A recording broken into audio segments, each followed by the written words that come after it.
আমি যেখানে রয়েছি সেই বাড়ির যে দেওয়ালটি দেখতেই পাচ্ছ, দেওয়ালের মাঝখান থেকে ফাটল দেখা দিয়েছে এবং সেই ফাটলের জেরে বাড়ির যে একটি অংশ সেটা কিন্তু হেলে পড়ছে পিছনের দিকে। যে কোনো সময় এই বাড়ি ভেঙে পড়তে পারে। আপনারা কি এইখানেই রয়েছেন? সবাই এখানেই রাত কাটাচ্ছে? হ্যাঁ, এখানে কাটাচ্ছি। মানে খাওয়া দাওয়া কিভাবে হচ্ছে?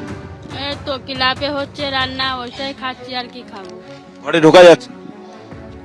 বাচ্চারা ভেঙে পড়ে গেছে, বাচ্চারা সব বাইরে ঘুমাচ্ছে, আর জোর খাবার সব পাচ্ছি ওখানে, তো ওই সব খেয়ে থাকছি আর কি। এরপর কি হবে, মানে বাড়ির কি হবে?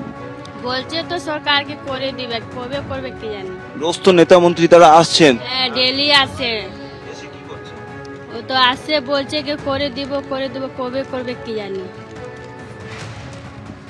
শুনতেই পারলে প্রত্যেক দিন বিভিন্ন রাজনৈতিক দলের থেকে তারা আসছেন এবং এসে আশ্বাস দিয়ে যাচ্ছেন, কিন্তু এই এলাকার মানুষজন একটাই প্রশ্ন করছেন যে স্থায়ী সমাধান কবে হবে, কবে তারা আবার বাড়িতে ফিরতে পারবেন। এখানে যারা শিশুরা রয়েছে তারা কিন্তু তারা স্কুল যেতে পারছেন না, পড়াশোনা বন্ধ হয়ে গিয়েছে, এমনকি ঘরের থেকে বই জামা কাপড় সেসব কিছুই বের করতে পারেননি।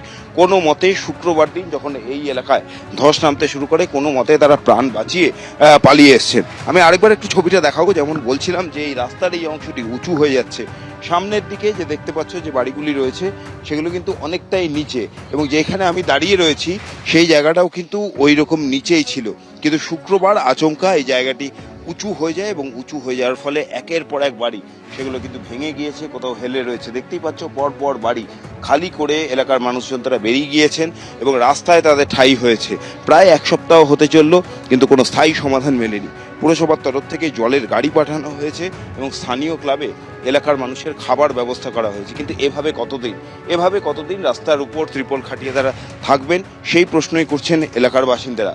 কবে সুরাহা মিলবে এবং তাদের বিকল্প ব্যবস্থা, থাকার ব্যবস্থা কোথায় হবে? কারণ যে পরিস্থিতিতে এই জায়গাটি রয়েছে, একদিক নিচু হয়ে যাচ্ছে এবং এই অংশটি উঁচু হয়ে গিয়েছে, এবং এর পরিণতি কি হবে তা এখনো কেউ বলতে পারছে না। এখানে আবার নতুন করে ধস নামবে কিনা সেই আশঙ্কাতেও ভুগছেন অনেকে। কবে পরিস্থিতি স্বাভাবিক হবে, কবে ঘরে ফিরতে পারবেন এই এলাকার মানুষজন, সে প্রশ্নই তারা করে যাচ্ছেন, কিন্তু সে প্রশ্নের উত্তর এখনো অধরাই রয়ে গেছে। ধন্যবাদ ব্রতদীপ। গতকাল হাওড়ার এই বিপর্যয় স্থল পরিদর্শনে যান শুভেন্দু অধিকারী। ক্ষতিগ্রস্তদের হাতে তুলে দেন আর্থিক সাহায্য, আর এরই মধ্যে পুলিশের বিরুদ্ধে তাকে আঘাত করার অভিযোগ করেছেন শুভেন্দু অধিকারী। যদিও এই অভিযোগ মানতে নারাজ হাওড়া সিটি পুলিশের এক পদস্থ আধিকারিক। আমাদেরকে দাও, খাবার জল নেই, থাকবো কোথায়? ঘর চাই দাদি, আমাদের বাচ্চা ঘর চাই, ঘর চাই। দিদির কানে খবর যাক, দিদির কানে খবর যাক। স্থানীয় বাসিন্দারা যখন ক্ষোভে ফেটে পড়ছেন, তখন একই দিনে কয়েক ঘন্টার ব্যবধানে হাওড়ায় পৌঁছলেন পুরমন্ত্রী ফিরহাদ হাকিম ও বিরোধী দলনেতা শুভেন্দু অধিকারী। আবার সেদিনই পুরসভা অভিযান করল বিজেপি। সোমবার ঘড়ির কাঁটায় তখন দুপুর 2:45।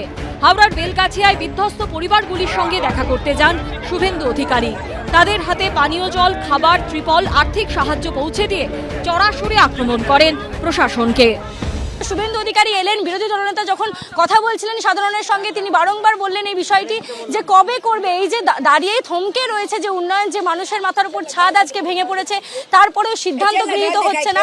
তাদের রিহ্যাবিলিটেশনের জন্য শুধুমাত্র একটি স্কুল দেওয়া হয়েছে, সেই সমস্ত বিষয়কে তিনি অ্যাড্রেস করলেন। এই যে জায়গায় ধস নেমেছে সেখানে কিন্তু তিনি ঘুরে ঘুরে পুরো জায়গাটা দেখছেন এবং তার সঙ্গে অভিযোগও করছেন যে মন্ত্রী এই এলাকায় এসে এই ধসনামা বাড়িগুলো কেন দেখতে এলেন না, তিনি কেন দেখতে এলেন না এখানে।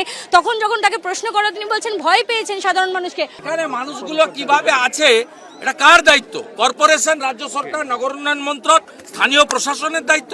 আমি কমপ্লিটলি বিরোধী দলনেতা ডিমান্ড করছি এই 100টা ঘরকে প্রধানমন্ত্রী যে আবাস যোজনা আছে আরবান, তার অন্তর্গত রাজ্য সরকার ইমিডিয়েটলি ফাঁকা ফ্ল্যাটে শিফট করুক, সমস্ত ফাঁকা ফ্ল্যাটে গিয়ে শিফট করুক এবং ইমিডিয়েট 20,000 টাকা করে লাইভলিহুডের জন্য দিন। আমরা কাল থেকে রিলিফ ক্যাম্প চালাচ্ছি।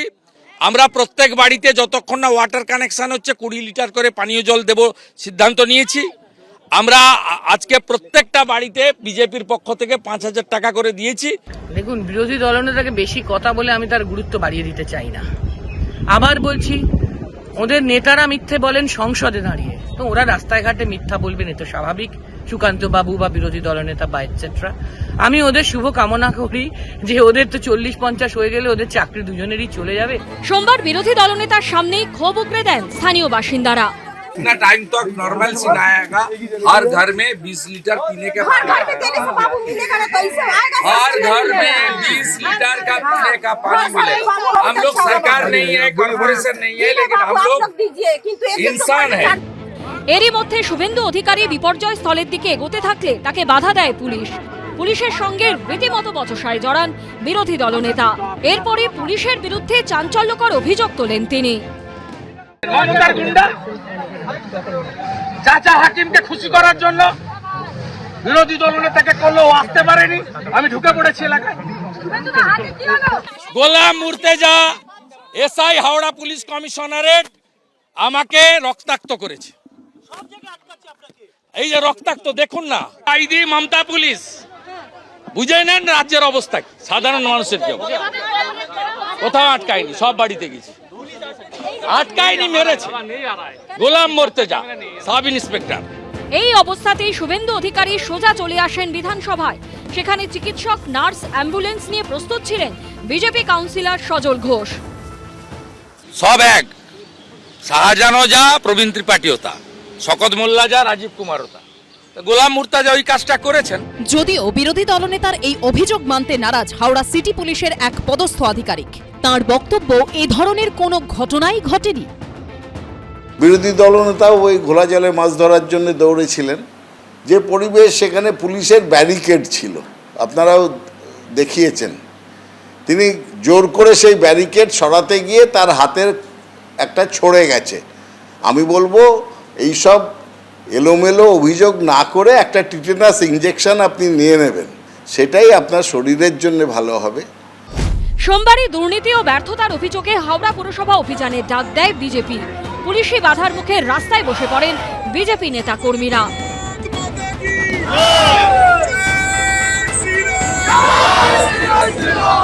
এরপর একটি প্রতিনিধি দল ভেতরে গিয়ে স্মারকলিপি দিয়ে আসে।